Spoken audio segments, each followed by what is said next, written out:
Okay. Okay, I think we're ready to start.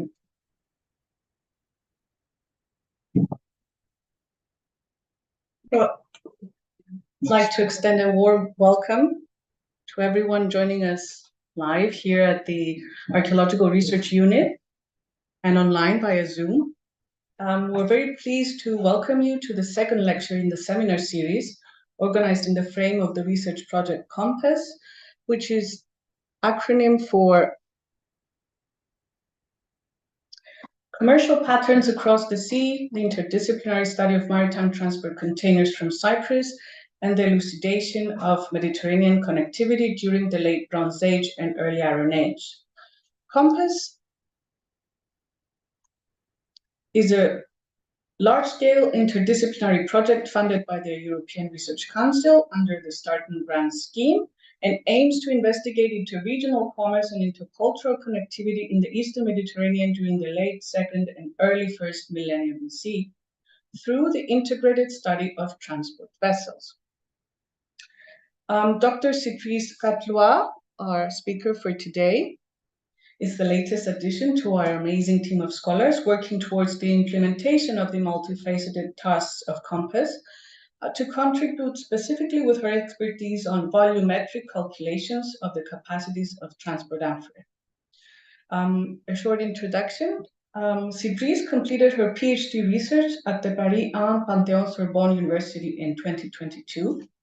Her thesis is titled Measuring the Trade in the Eastern Mediterranean, Middle and Late Bronze Age Levantine Amphorae Under Study.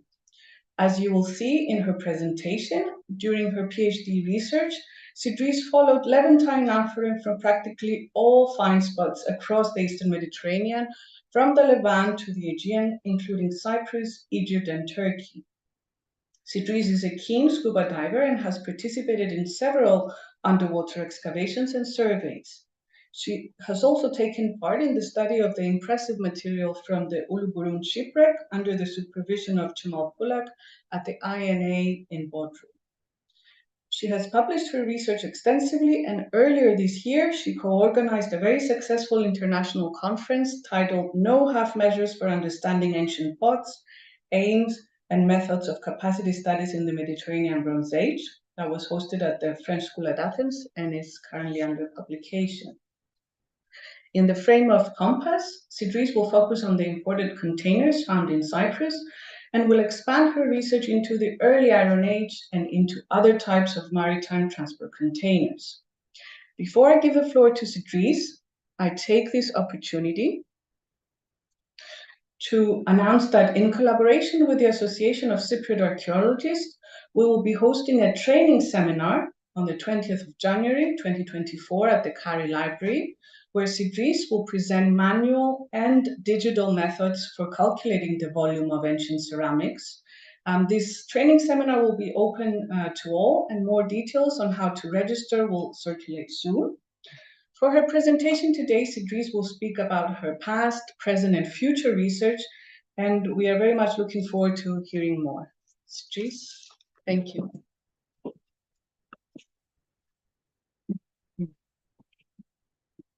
Many thanks, Martinez, for this kind of introduction. Good afternoon to everyone. I thank you very much for being here today in attendance and online.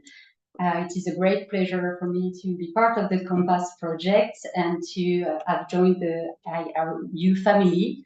I thank you all for your warm welcome. So in today's talk, excuse me, yeah. In today's talk, I will shortly present the research I have conducted as part of my PhD, with a special emphasis on the methodologies I have developed and a few exciting results, as well as my future study as part of the ComPAS research team. The framework of the PhD research I led focuses on Levantine amphora and more particularly on their integration within the Mediterranean exchange networks of the second millennium BCE.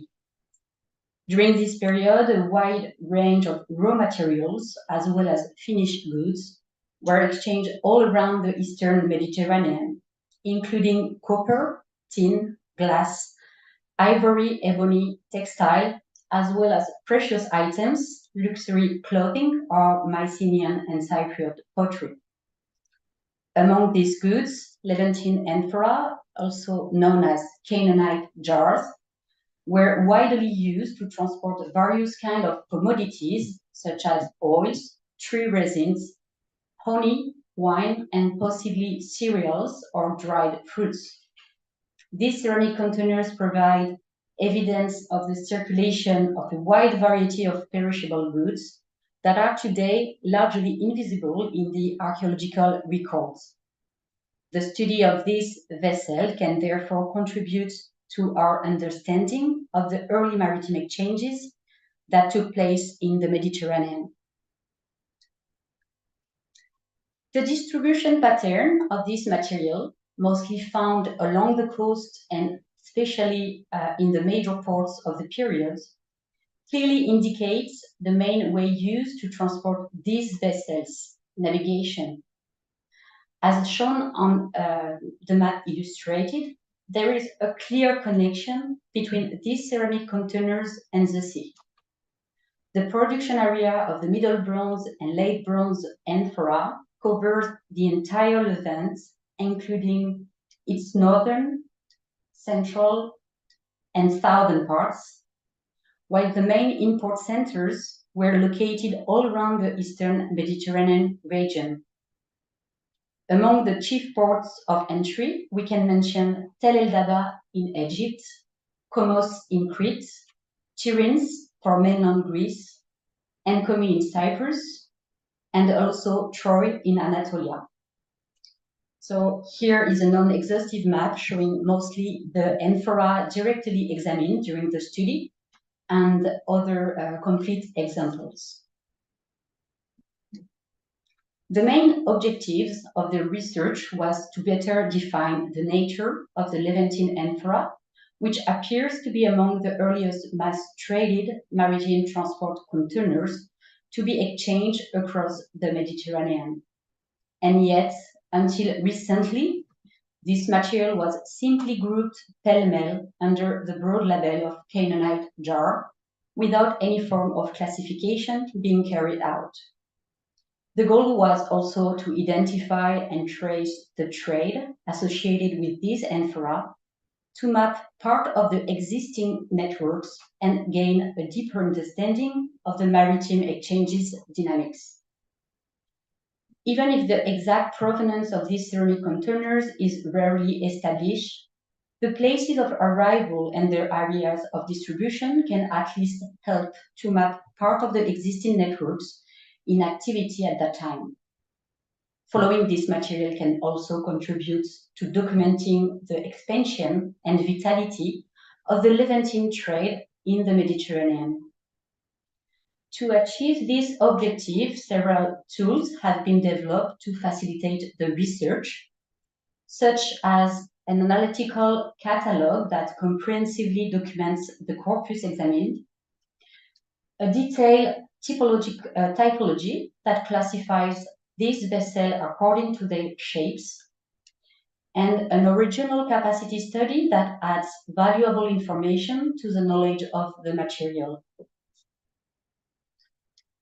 Before going any further, it is first important, I think, to clarify the terms used so far to refer to this material. There is indeed a major issue of definition and thereafter of classification surrounding this class of ceramics. While it is commonly referred to as a simple storage jar within the Levants, this material is usually labeled as a Canaanite jar when discovered outside its manufacturing area. Virginia Grace was in fact the first scholar to use this designation in a study aiming to shed light on the true origin of these ceramic containers that originally were primarily believed to be either from Egypt or the Aegean. However, by entitling her article The Canaanite Jars, she probably intended to emphasize the idea she was defending in this paper that such vessels were actually produced in the Levant, rather than to suggest an appropriate terminology for describing this material. These terms were eventually used by many scholars after her as a common nickname and an easy way to refer to this ceramic class.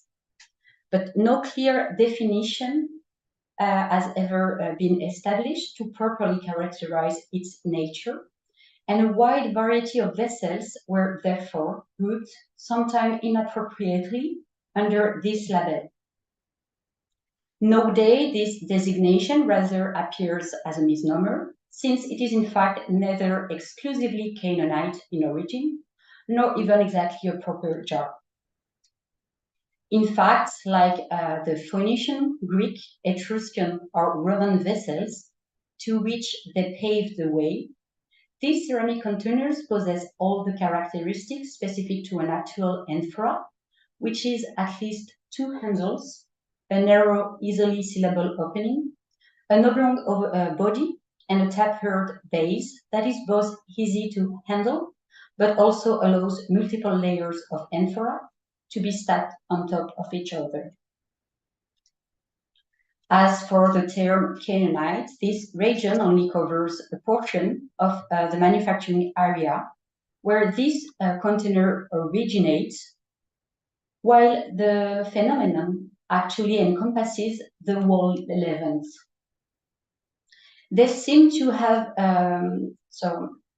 as in later period, the Levantine amphora are closely linked to the sea. They seem to have been developed and manufactured specifically for the transport of liquid goods, as well as for maritime freight, and their distribution pattern around the Mediterranean, as we have seen, is a clear indication of their main mode of circulation. One of the first steps of this study was to track down as many amphora as possible in order to be able to examine them directly. All in all, my research was able to gather a corpus of 200 complete and almost complete vessels, although a greater number of items were also examined along the road. Only the best preserved, as well as some with particular morphological interests, were retained. Both the typology, whose classification is based on the complete shape of the body, and the capacity study rely on a good state of preservation. The material included in the corpus comes from at least 46 different sites located in 7 different countries and were stored in 29 distinct locations, such as museum, university lab, excavation houses, or storage warehouses. This catalog is also the sum of 16 separate trips and 18 months of actual fieldwork realized over 5 years. Overall, the examined material seems to be representative of the amphora exchange during the second millennium BCE. Nevertheless, some disparities are noticeable within the corpus. Chronologically, the late Bronze Age is slightly overrepresented, and amphora from the southern Levant or funerary context are also predominant. However, the general picture still provides a reasonably accurate representation of the main types of amphora traded during that time. In order to conduct this research, it was necessary to provide a suitable set of tools as well as a specific methodology to study such large ceramics. And because the accessibility of the materials stored in so many different places was very limited, I could only access them once. The aim was to record in one single shot a whole set of data as consistently and precisely as possible. All the recorded information was compiled in a very detailed catalog, of which you can see here a few examples. This catalog is one of the first results provided by the research and a useful tool for conducting the rest of the study. When accessing an amphora, the first thing to be recorded was the vessel profile through a line drawing. Special attention was paid to the realization of this illustration, since typological classification as well as potential capacity measurements are directly based on it. So they had to be the most accurate. For this purpose, a drawing tool was designed. So as you can see here, it's a contouring square. And the drawing technique has also been reconsidered in order to meet our needs. The thickness of the wall was, for example, an important feature that needed to be represented as accurately as possible. The second thing to be recorded was the capacity. In archaeology, there are several methods to measure directly or indirectly the volume of a ceramic vessel, for example, by using liquid or solid material when we can access the artifact, or by the means of various computer programs when only the drawings are available. As Artemis mentioned earlier, a training workshop presenting different methods of measurement will be organized in January for those interested to learn how to obtain a capacity directly from a ceramic, or by the means of its drawing. You are most welcome to join. For my own study, a strong and functional measurement protocol was established before accessing any amphora, and to decide which method will be the most appropriate, but also in order to establish and compare the accuracy of each of these approaches, it was important to experiment on the same sample of ceramic vessels the various ways of measuring the capacity. In order to develop a protocol for my study, a corpus of 10 intact amphora were selected. They all come from the shipwreck known as Grand Ribot F, an Etruscan merchant ship loaded with hundreds of amphora that sank off the shore of Hyères in southern France in the late 6th to early 5th century. First, the actual capacity of each amphora was manually measured by filling them with water. Once dried, the vessels were then gradually filled with polystyrene beads using the same graduated beaker and test tubes as the previous method. Since this material behaved like a fluid, the space filled by the beads inside the different measuring cups corresponds approximately to the same volume once transferred into the amphora. Once manually measured, all amphora were carefully drawn and then digitized to estimate their capacity using computerized solutions such as Amphoralex, Pot Utility, the ULB capacity applets, and the software AutoCAD.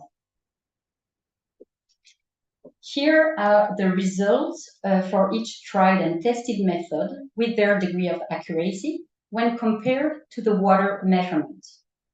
The direct method using polystyrene beads has proved to be highly reliable with less than 1% of difference in average. It was therefore preferred when the material was sufficiently well preserved to be measured. At the time of this research, pot utility was the indirect method chosen in the rare cases. Amphora were too fragmentary or fragile, to be directly measured. It has an average variation rate of 3% with water measurements. A significant part of this work was dedicated to developing a typology. This initial step was crucial in defining various groups of amphora and highlighting distinct exchange networks. It was also essential because this data could later be cross-referenced with the vessel's capacities. So I won't delve into too many details here, but there are multiple levels that contributed to the formulation of this typological classification, depicted on the left side of this slide. The first criterion is based on the general shape of the vessel, and 7 distinct morphologies were distinguished among the corpus. The other levels of classification that progressively enabled to build the typology are then the size of the containers, based on the general proportions, the type based on major features, and then the subtype based on minor ones. And here on the right side of the slide is a sum up of the established typology that illustrates all the groups and subgroups identified in the course of this research. In total, there are 27 types, 4 of which have subtypes. Overall, most of these groups exhibit remarkable consistency in terms of morphologies and chronology, as well as in terms of proportions. Most of the time, the identified types seems to belong to specific patterns and likely reflect well-established exchange networks. Among the 27 typological groups identified, several stand out from the corpus and seem to have occupied a predominant place among the exchange networks of their respective periods. Let me show you some examples. First of all, the typological analysis demonstrates that certain stylistic features are specific to distinct regional areas. Here is an example of 2 different types, 4B2 on the left and 3C1 on the right. Both have 2 distinct subtypes. So here is a subtype amphora found in central Levant, such as the 2 on the top of this slide, are most likely to have a combed wall, straight handles with a round section, a large base shaped in rotation, and a porter's mark placed systematically on the shoulder near the upper part of the handles.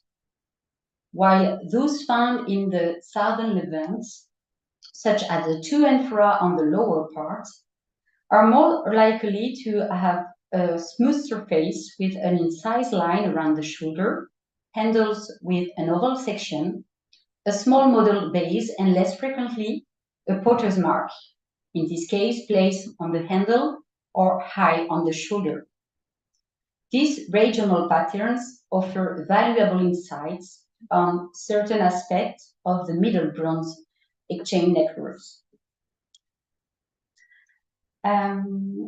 So as for instance, on this map, where the distribution of the 3C1 subtypes tends to highlight a one-way flow of goods between 2 parts of the Levant. Type 3C1 is the most common type of amphora that circulated during the MB2 period, which in terms of Cypriot chronology corresponds to the middle Cypriot 3 and late Cypriot 1A. This typological group also seems to be one of the very first to be exported further west, including Cyprus, with examples at Enkomi and a tomb at Arperamos Philos, but also in the Aegean, specifically on Crete, found, for example, at Komos. As we can see on this slide, the first variant of type 3C1, in blue on the map, is found both in Lebanon, from where it seems to originate, and farther south as far as Lachish, while the second variant in red does not seem to be exported much in return and was mainly distributed within its production area. This does not necessarily imply that there wasn't any kind of return trade from the southern Levant, but perhaps the Lebanese region was more self-sufficient in certain agricultural commodities than its neighbor, or maybe some very specific goods produced there were renowned and thus in demand in other regions. At the end of the late Bronze Age, in Levantine term that correspond to the late Cyclotuci, the trade networks appear quite different. Commodities from the Levant, exchanged in amphora, reach most of the eastern part of the Mediterranean. However, this picture will completely change during the course of the period. In the early phases of LB2B, the most common types of amphora, in red and light red on the left map, appear to be part of the same network. They are often found side by side in ceramic assemblages, as for example, they have been found together among the Uluburun cargo, a merchant ship that was heading towards the Aegean. Even though they most certainly originated from different production centers, these typological groups shared a common distribution area.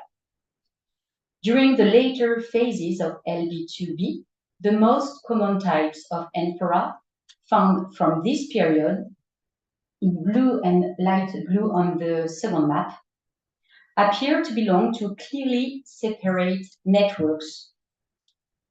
The one represented in blue, likely to originate in the northern Levant, circulated almost exclusively in this region and in Cyprus, while the other, represented in light blue, likely originating from the Mount Carmel in southern Levant, is concentrated in its region of provenance as well as in Egypt.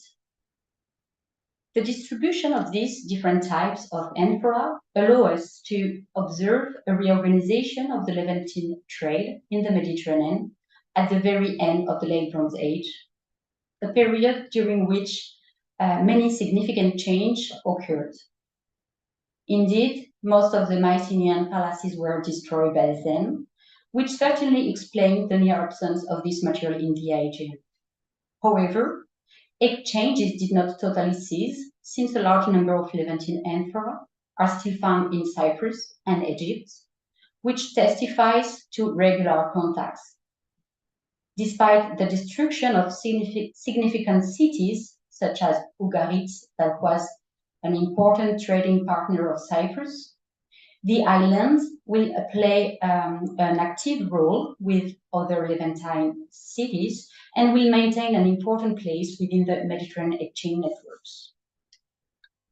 On the basis of this typological work, some consideration on the morphological developments can also be formulated. Again, I won't delve into too much detail here, but we can at least outline a few of the main aspects of the evolution. From the beginning of the Middle Bronze until the end of the Late Bronze, the shape of the Levantine amphora underwent a series of improvements closely related to its use and more particularly to its mode of transport.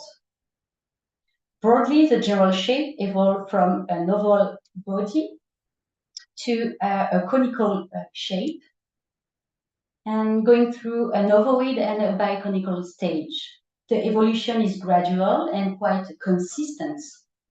Despite a general shape that dominates each period, several types with different forms may have coexisted at the same time. Ovoid and biconical shaped amphora are still found at the end of the Late Bronze, when conical containers first appeared and prevailed. These morphological developments reflect various changes as well as needs that fluctuated over time. trade organization and logistical constraints have progressively shaped amphora so that these transport containers are better adapted to their use. Indeed, the logistics associated with maritime trade seems to have ignited a number of changes in order to make these containers easier to handle and to organize in batches within the hulls of ships. The evolution of the shape is therefore closely linked to maritime trade and also to the intensification of exchanges in the Mediterranean during the late Bronze Age. As I mentioned earlier, the other approach adopted to study the Levantine amphora considers the vessel's capacities. So far, capacity studies have been relatively overlooked in Near Eastern archaeology, and more particularly for the ancient periods. And yet, the capacity of an amphora is a crucial element that was certainly considered by potters when they designed the vessels. This is an aspect that merchants have also most likely taken into consideration, since volume quite simply determines the amount of commodities that can be exchanged. This was also an important for the seafarers in charge of freight logistics that needed to arrange the cargo. Knowing the quantity could also help the consumers wishing to acquire goods at a fair cost. It is therefore a key element that needs to be evaluated in a study dealing with transport containers and trade. The volumetric system in use in the Levant during the Bronze Age still remains unknown. However, units of volume are better known in the following period in the Iron Age, with, among other, the bath unit, which corresponds to about 22 liters. It is also far better documented in contemporaneous Egypt, where the units of volume are well known, such as the hin and the ekat, which respectively correspond to almost half a liter and 4.8 liters. Since our knowledge on the volumetric system of the Levant is still very limited, it seems appropriate to have a direct look at the archaeological items in order to see the actual quantities of goods that were transported. Thus, the volumetric data obtained from the corpus has been processed in graphics and with statistical tools in which the capacities were combined with various data such as the typology, chronology, and discovery locations. Let me show you some of the results. Here, for example, the graph shows the capacity of 192 amphora distributed according to their chronological periods. It highlights the evolution of the shape in color and the volumes over time. During the MB1, so at the very beginning of the second millennium BCE, amphora with an oblong ovoid body dominated, and capacities range from around 15 to 20 liters. Right after, in the MB2 period, the ovoid and oblong ovoid shapes are the dominant morphologies and range between 20 to 28 liters. So the mean capacity goes up by 7 liters from one period to the next, which represents an increase of almost 40% of additional goods transported per amphora. At the beginning of the late Bronze Age, in the second half of the millennium, there is a continuity with the previous period, and a large number of capacities still range between 21 and 29 liters. But at the same time, there is also a diversification in morphologies and volumes encountered. Finally, in the LB2B period, after this phase of trial and error, where potters experimented with new shapes and sizes, two groups stand out. The first represents the largest capacities observed in the world corpus, while with the biconical shape here in yellow, measuring around 27 to 33 liters, while the second represents the smallest capacities with the conical shape in red, measuring around 10 to 14 liters. The two groups being clearly set apart from each other on the graph. These two very distinct patterns echo the map we have seen earlier, showing the two separate exchange networks at the end of the Late Bronze Age. Cyprus mainly importing commodities in amphora from the northern Levant, while more export from the southern region went to Egypt. After a work of classification, a statistical analysis was finally carried out. Without going into too much detail, several attempts of classification using various intervals were realized. Most of them show a peak at 22 and 24 liters, which may resonate with the BAT unit. However, the result of such analysis is relatively limited because the number of items is actually too small to be statistically meaningful. So we cannot really identify any unit of measurement or its repetitions, nor recognize any potential units. More volumetric data need to be collected from additional assemblages and new discoveries to refine these results. Nonetheless, this approach highlights several trends that still offer a possible path for reflection. To this end, the final step of this analysis was to produce several matrices and series graphs in order to reveal the existence of association or, on the contrary, opposition between the volume that were divided into 5 classes and various qualitative variables. So that means variables that do not represent numerical values, such as the chronology, typology, or the import regions where the material has been found. Among the trends highlighted by this approach, Cyprus appears to be the region most associated with the highest capacities. And indeed, this is well demonstrated on this graph. Of the 8 largest volumes measured within the entire corpus, 6 correspond to amphora discovered in Cyprus. Additionally, 2 other complete examples found at Pila Kokinokremos and in the tomb of Pilabari attest a great capacity considering the typological group they belong to. Type 7b2 is usually very standardized, measuring between 10 to 14 liters, and with an average of 12.9 liters. Yet, both amphora found in Cyprus are 3 and 7 liters above this average. They represent the 2 largest examples known for this typological group. We can also quickly notice on the graph that among the smallest volumes, a large group has been found in the Aegean.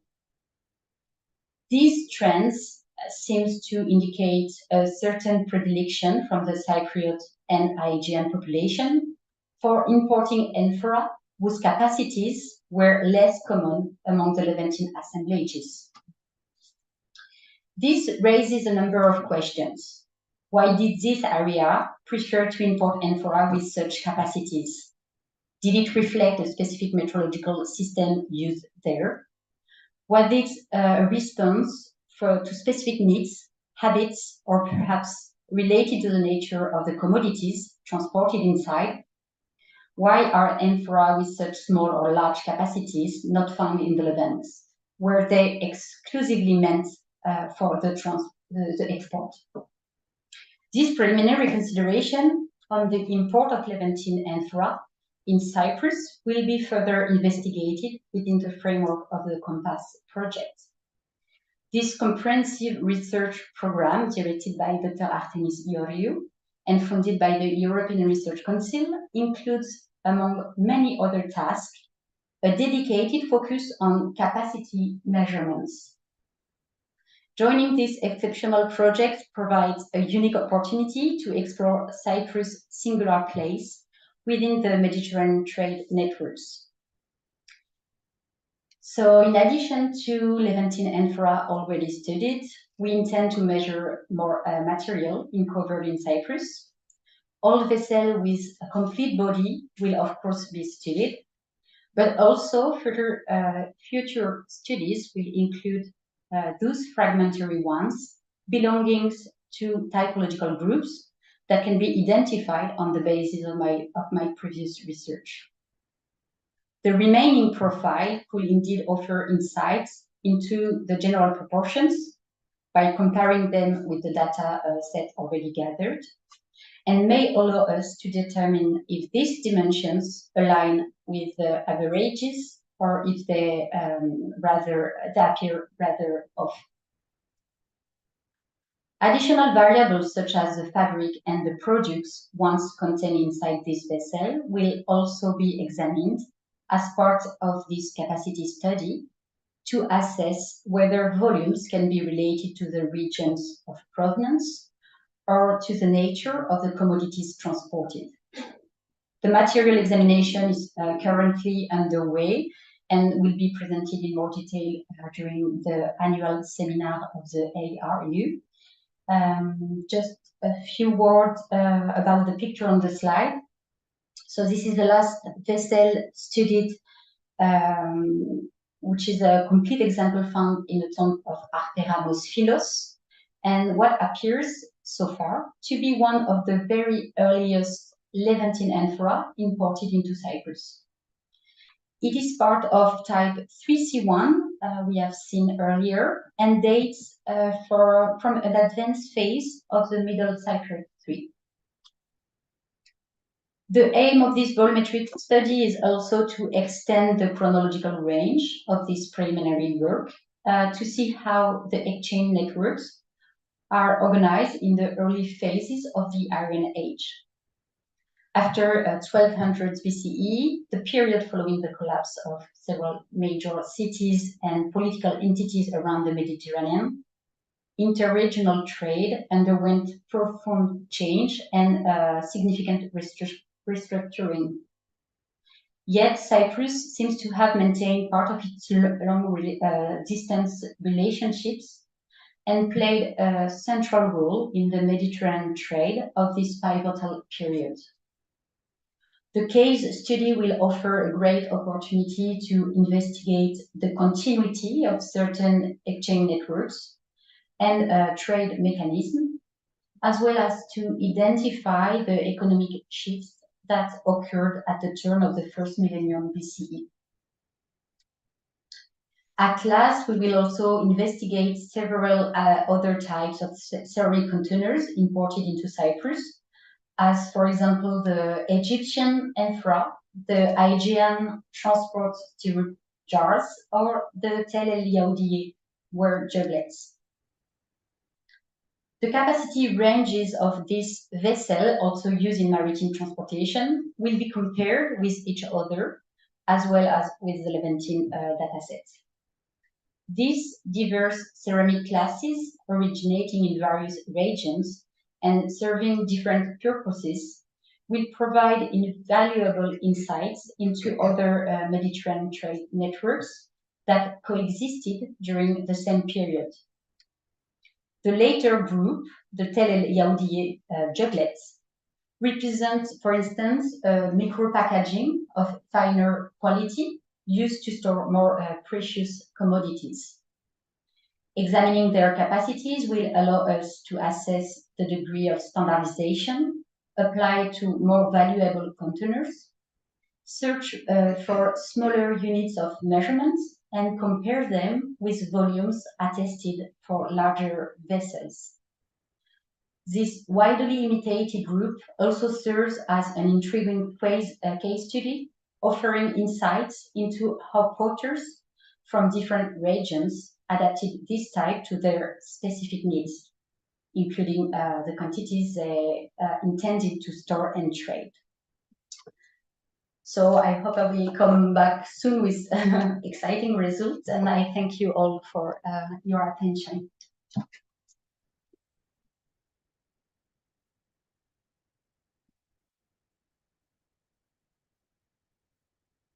Thank you so much, Cydrisse. That was extremely comprehensive and yeah, very exciting. We're very happy and fortunate to have you. So I now open the floor to questions.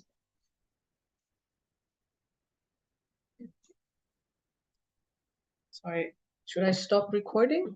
Sure. Yeah, I'll do it.